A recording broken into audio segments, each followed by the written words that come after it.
নমস্তে, আপনি শুনছেন মানব পরিচয়ে। নাসিরের পরিবার পুরনো, সংকীর্ণ চিন্তাধারার মহল্লা ছেড়ে এক নতুন সোসাইটিতে চলে এসেছে। আমি আমার স্ত্রী নয়নার সাথে এই সোসাইটিতেই থাকি। পূর্বধারণার মোকাবিলা। নয়না যেই জানতে পারল যে নতুন প্রতিবেশী মুসলমান, অমনি তাকে একরাশ অমূলক পূর্বধারণা ঘিরে ধরল। আমাকে তাকে বোঝাতে হলো, অহেতুক পূর্বধারণা রাখা ঠিক নয়। আমরা পরিণত মানুষ। আজ তাদের প্রয়োজনে একটু পাশে দাঁড়ালে ভবিষ্যতে কখনো তাদের সহযোগিতা নিতে আমাদের সংকোচ হবে না। হৃদয়ের মেলবন্ধন।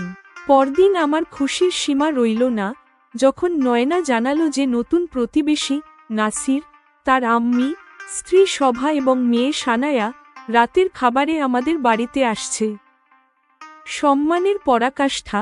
রাতে যখন তারা আমাদের সবচেয়ে অবাক করল এটা দেখে যে শোভা এবং নাসির নয়নার চরণ স্পর্শ করল এবং আমাকে হাত জোড় করে অভিবাদন জানালো। তারা মুসলমান হয়েও আমাদের সংস্কৃতি অনুযায়ী আমাদের সম্মান জানাচ্ছিল। শোভার পরিচয়। নাসির পরিচয় দিল যে শোভা বিয়ের পর আবার পড়াশোনা শুরু করেছে এবং সে সেই এনআইটিতেই পড়ে যেখান থেকে আমাদের মেয়ে বিটেক করেছিল।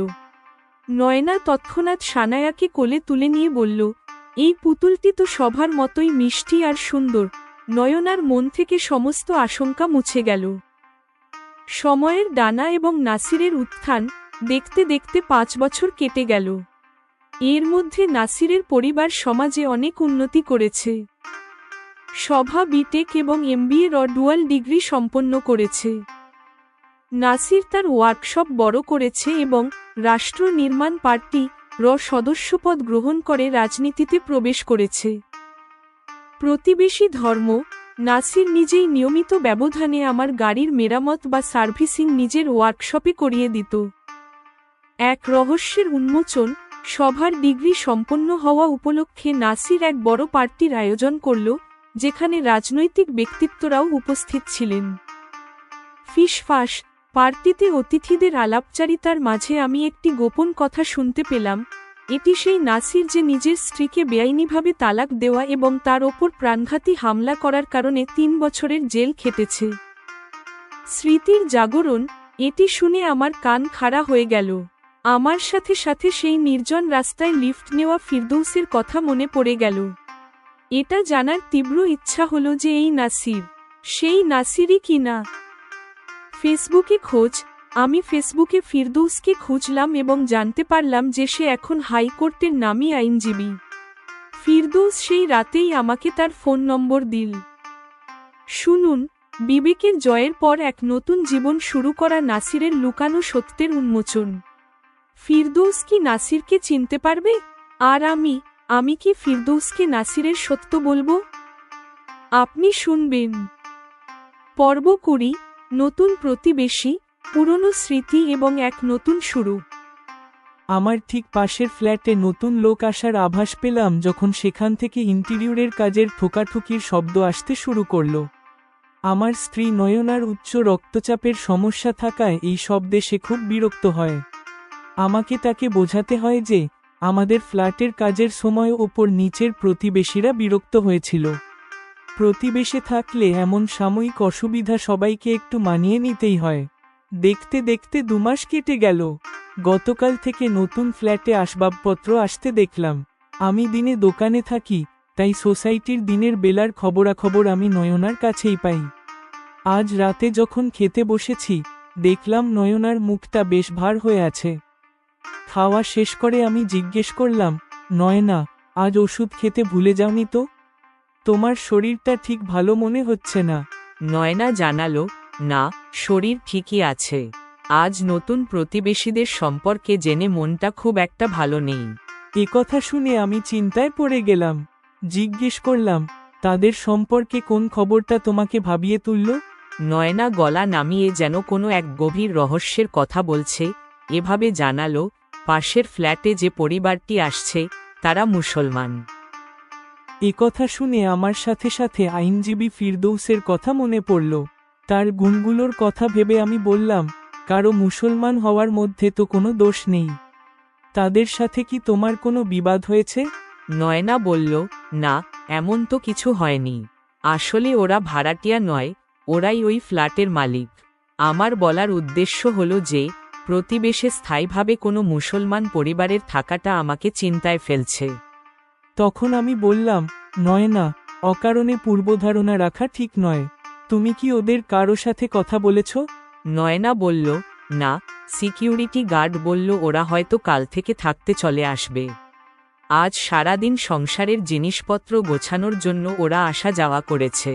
তখন আমি নয়নাকে বললাম, কাল ওরা এলে তুমি ওদের অনুরোধ করো যেন ওরা গোছগাছ শেষ না হওয়া পর্যন্ত আমাদের বাড়িতেই চা নাস্তা আর খাবার খায়। তারপর ওদের উত্তর অনুযায়ী তুমি রাঁধুনিকে দিয়ে রান্না করিয়ে নিও। নয়না এতে আপত্তি করে বলল, কিন্তু আমরা তো নিরামিষ খাই এবং রান্না করি। আমি বুঝলাম যে নয়না ভেতর থেকে এখনো সহজ হতে পারছে না। আমি বললাম, নয়না, প্রতিবেশীর থেকে এভাবে দূরত্ব রাখা ঠিক নয়। তুমি জানো তো আমিষ যারা খায় তারা নিরামিষ খাবারও খায়। 1-2 দিন ওদের আপ্যায়ন করলে ওদেরও সুবিধা হবে আর আমাদের মধ্যেও সৌহার্দ্যের এক সুন্দর সম্পর্ক তৈরি হবে। আমরা এখন পরিণত বয়সের দিকে যাচ্ছি। আজ ওদের প্রয়োজনে একটু কাজে এলে ভবিষ্যতে কোনোদিন ওদের সাহায্য নিতে আমাদের দ্বিধা হবে না। এবার নয়না আমার কথা বুঝল। সে বলল, আপনি যখন বলছেন, তবে কাল আমি ওদের সাথে দেখা করে আমার পক্ষ থেকে এই প্রতিবেশী সুলভ সৌজন্য পালন করব। নয়না রাজি হওয়ায় আমি টিভিতে খবর দেখতে শুরু করলাম। পরের দিন আমি যখন দোকানে আছি, দুপুরবেলা নয়নার ফোন এল। ফোন ধরতেই নয়না জানালো, আমাদের নতুন প্রতিবেশীর সাথে তার মা আছেন, যিনি আমার থেকে বছর 10-এর বড়। প্রতিবেশী স্বামী স্ত্রী দুজনেই যুবক এবং তাদের 1 বছরের একটি মেয়ে আছে, নাম সানায়া। স্ত্রীর নাম শোভা। মেয়েটিকে আমার বেশ ভালো লেগেছে। আমি মাঝপথে থামিয়ে বললাম, ওদের কি খাবারের কথা বলেছ? নয়না বলল, বলছি তো, একটু ধৈর্য ধরো। শোভা বিয়ের পর আবার পড়াশোনা শুরু করেছে। আমাদের মেয়ে যেখান থেকে বিটেক করেছে, সে সেই এনআইটিতেই ফার্স্ট সেমিস্টারে ভর্তি হয়েছে। আজকের দুপুরের খাবার ওরা সাথে করে এনেছিল। তবে আমার নিমন্ত্রণে রাতের ডিনার আমাদের সাথে করতে ওরা রাজি হয়েছে। শুনে আমি শান্তি পেলাম। শেষে বললাম, বিগ বাস্কেট থেকে কোনো কিছু অর্ডার করতে হলে করে নিও। নয়না জানালো, ও নিয়ে আপনি চিন্তা করবেন না, ও কাজ আমি আগেই সেরে ফেলেছি। নয়না একথা বলে ফোন রাখল। আমি খুশি হলাম যে আজ নয়নার কথায় গতকালের সেই আশঙ্কার লেশমাত্র নেই। রাতে সবার পরিবার আমাদের বাড়িতে এল। তখন আমাদের সবচেয়ে বড় অবাক হওয়ার বিষয় ছিল যে শোভা এবং তার স্বামী নয়নার চরণ স্পর্শ করল। সেই সঙ্গে তাদের আম্মিসহ 3 জনেই আমাকে হাত জোড় করে অভিবাদন জানালো। তারা মুসলমান হয়েও আমাদের সংস্কৃতি অনুযায়ী আমাদের প্রতি শ্রদ্ধা প্রকাশ করছিল। শোভার স্বামী তখন নিজের পরিচয় দিয়ে বলল, স্যার, আমি নাসির। মায়ের দিকে ইশারা করে, ইনি আমার আম্মি। শোভার হাত ধরে, আর এটি আমার স্ত্রী শোভা। শোভার পড়াশোনা বিয়ের আগে বন্ধ হয়ে গিয়েছিল। এবছর সে প্রবেশিকা পরীক্ষায় সফল হয়ে এনআইটিতে ভর্তি হয়েছে। এখান থেকে তার কলেজ কাছে বলে আমরা এই ফ্ল্যাটটি নিয়েছি। আমার গাড়ির সার্ভিসিং আর রিপেয়ারিংয়ের ওয়ার্কশপ আছে। আজ আপনি ডিনারে নিমন্ত্রণ জানিয়ে এই সোসাইটিতে আমাদের স্বাগত জানালেন, এর জন্য আমরা আপনার কাছে অত্যন্ত কৃতজ্ঞ। আমি হেসে বললাম, আরে নাসির, এটা তো প্রতিবেশী ধর্ম। এটাই আমরা পালন করছি। আমাদের 2টি ছেলে মেয়ে। ছেলে 25 বছর আর মেয়ে 23 বছরের। পড়াশোনা শেষ করে দুজনেই এখন অস্ট্রেলিয়ায় চাকরি করছে। তাই আমরা দুজনেই এখন এখানে থাকি। আমার নিজের দোকান আছে এখানকার অ্যান্টিক মার্কেটে। পরিচয় শেষ হওয়ার পর নয়না নাসিরের আম্মির কাছ থেকে ছোট্ট সানায়াকে নিজের কোলে তুলে নিল। তাকে আদর করে চুমু দিয়ে বলল, এই পুতুলটি তো অবিকল শোভার মতোই মিষ্টি আর সুন্দর। এখন থেকে এর সাথেই আমার সময় কাটবে।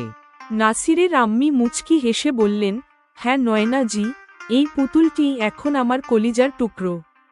তারপর আমাদের মধ্যে অনেক গল্প হলো। এরপর সবাই ডিনার টেবলে এসে বসলাম। আনন্দের সাথে আহার করার পাশাপাশি নাসির সহ সব অতিথিরাই খাবারের খুব প্রশংসা করল। খাবার পর তারা বিদায় নিল। সেই থেকেই নাসিরের পরিবারের ব্যবহারে নয়নার মন থেকে সব আশঙ্কা দূর হয়ে গেল। এখন নয়না সানায়া আর ওর আম্মির সাথে অনেকটা সময় কাটায়।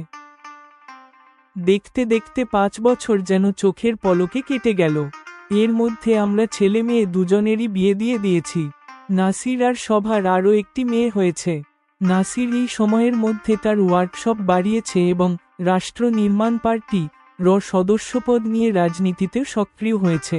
নিয়মিত ব্যবধানে নাসির নিজেই আমার গাড়ি ওর ওয়ার্কশপে নিয়ে গিয়ে সার্ভিসিং করিয়ে দেয়। সত্যি বলতে, এমন প্রতিবেশী পেয়ে আমরা খুব খুশি।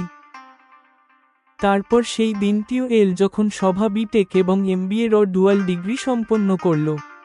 সভার থেকে বেশি আনন্দিত নাসির।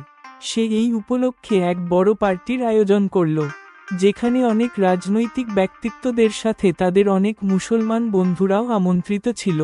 সেই পার্টিতেই অতিথিদের আলাপচারিতার মাঝে আমি একটি গোপন কথা শুনতে পেলাম। এক অতিথি অন্যজনকে নাসিরের প্রশংসা করে বলছিলেন, একজন খুব খারাপ মানুষ থেকে কেউ কিভাবে খুব ভালো মানুষ হতে পারে।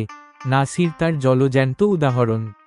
আজকের নাসিরকে দেখে কেউ ভাবতেও পারবে না যে এটি সেই নাসির, যে নিজের স্ত্রীকে বেআইনিভাবে তালাক দেওয়া এবং তার ওপর প্রাণঘাতী হামলা করার অভিযোগে 3 বছরের জেল খেটেছে। একথা শুনে আমার চমক ভাঙল।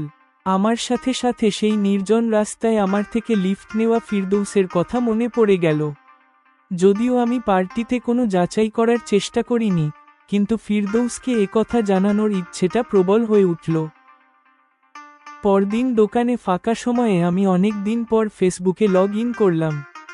দেখলাম ফিরদৌস এখন আগের মতো বেশি ফেসবুকে না থাকলেও নিয়মিত বিরতিতে নিজের ছবি আর সাফল্যের খবর শেয়ার করছে। সেই পোস্ট থেকেই জানতে পারলাম অন্য শহরে ফিরদৌস এখন হাইকোর্টের নামী আইনজীবী। তখন আমি মেসেঞ্জারে ফিরদৌসকে বার্তা লিখলাম, সুপ্রভাত ফিরদৌস, আপনি কেমন আছেন? পরে রাতের বেলা ফিরদৌস মেসেঞ্জারে উত্তর দিল, স্যার, আপনি আমাকে মনে রেখেছেন জেনে খুব খুশি হলাম। আমি আমার সন্তান আর হাইকোর্টের বিচারক স্বামীর সাথে সুখে শান্তিতে আছি।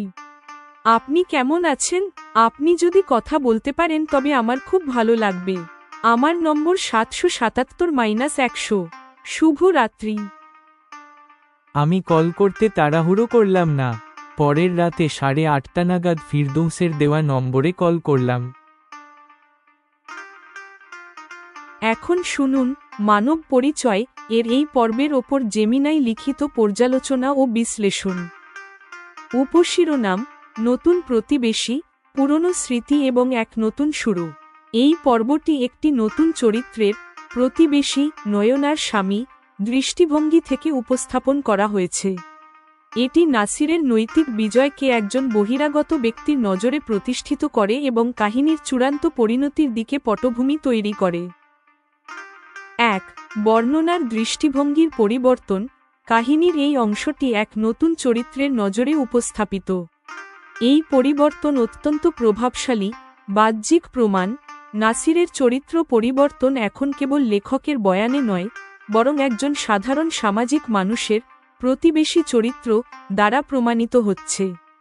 এটি পাঠককে বিশ্বাস করায় যে নাসিরের পরিবর্তন কেবল মানসিক নয়, ব্যবহারিক এবং সামাজিক। পূর্বধারণার ওপর জয়।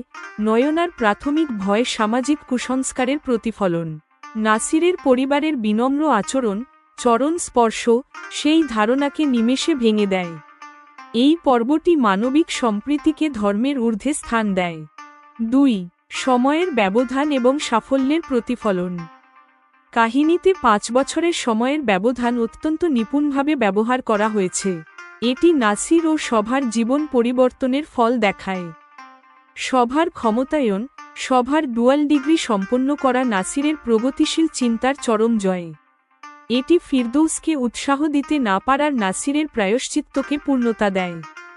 রাজনীতিতে প্রবেশ, নাসিরের রাজনৈতিক দলে যোগদান তার সামাজিক মিশনের বাস্তবসম্মত সূচনা।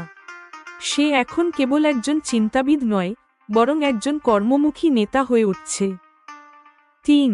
কেন্দ্রীয় রহস্যের উন্মোচন। পার্টিতে অতিথিদের ফিসফাস হল সেই মুহূর্ত যা কাহিনীতে নতুন উত্তেজনা সৃষ্টি করে। রহস্য প্রকাশ, প্রতিবেশী নাসিরের অতীত, বেআইনি তালাক, প্রাণঘাতী হামলা, জেল সম্পর্কে জানতে পারে। এটি নাসিরের বর্তমান সাফল্যের বিপরীতে তার অন্ধকার অতীতকে সামনে আনে, যা কাহিনীতে নাটকীয়তা তৈরি করে। ফিরদৌসের সাথে সংযোগ, প্রতিবেশীর সাথে সাথে ফিরদৌসের কথা মনে পড়া নাসির ও ফিরদৌস, এই দুই উপকাহিনীকে এক বিন্দুতে মিলিয়ে দেয়। 4. ফিরদৌসের বর্তমান অবস্থা ও আগাম সাক্ষাৎ। পর্বটি ফিরদৌসকে একটি সফল ও শক্তিশালী অবস্থানে দেখায়। সে একজন নামী আইনজীবী, স্বামী বিচারক এবং সে সুখে আছে। ভারসাম্যপূর্ণ শক্তি। ফিরদৌসের এই সাফল্য প্রমাণ করে যে সে এখন আর নাসিরের শিকার নয়, বরং এক সফল সমকক্ষ। যখন প্রতিবেশী তাকে কল করে, কাহিনী দুই সফল ব্যক্তির আবেগঘন পুনর্মিলনের প্রস্তুতি নেয়, একজন যে নিজেকে শুধরেছে এবং অন্যজন যে সংগ্রাম করে জয়ী হয়েছে। সামগ্রিকভাবে পর্ব 20 কাহিনীকে ইতিবাচক সামাজিক স্বীকৃতির মধ্য দিয়ে নিয়ে গিয়ে শেষ মুহূর্তে অতীতের রহস্য উন্মোচনের মাধ্যমে চূড়ান্ত আবেগঘন সংঘাতের দিকে ঠেলে দেয়। পর্ব 20 সমাপ্ত।